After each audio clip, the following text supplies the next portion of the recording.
requirement for international travel Yeah. to the United States. What gives you confidence that it won't be an issue or a problem for travelers coming to the United States having to get a test one day before boarding their flights? Are you confident that there's going to be enough supply, accessibility for every traveler who wants to come here everywhere in the world? Well, there have been some exemptions announced by the State Department where tests are not as readily available. So we look at all of the factors here, Steve, and we're not trying to make it more difficult for people to return home. We're trying to take every step to protect the American public. There have already been these requirements in place for 3 days. So yes, it is a difference, but people who have traveled have adjusted to that requirement, and this is just narrowing that requirement.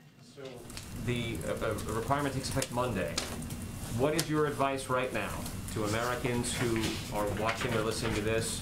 They have only a few days left. What should they do?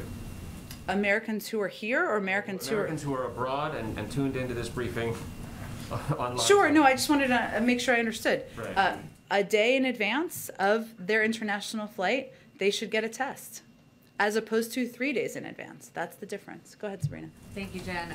A number of cities, including New York, LA, San Francisco, require proof of vaccination to access indoor dining, bars, and other non-essential businesses. Given the new variant, does the administration believe that more cities and localities should enact similar proof of vaccination requirements?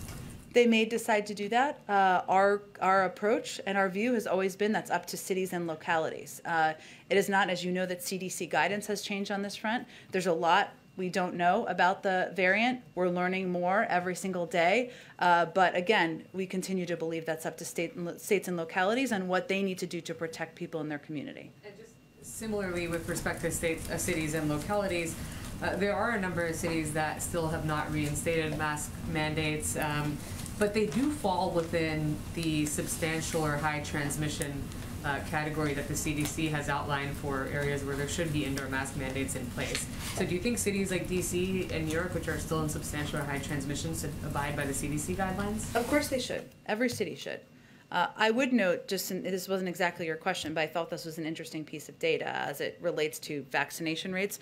Yesterday, 1 million people received booster shots, 2.2 million shots total. That's our highest day since May. So just to give you a sense of how people are consuming information, we obviously don't want that to be a response.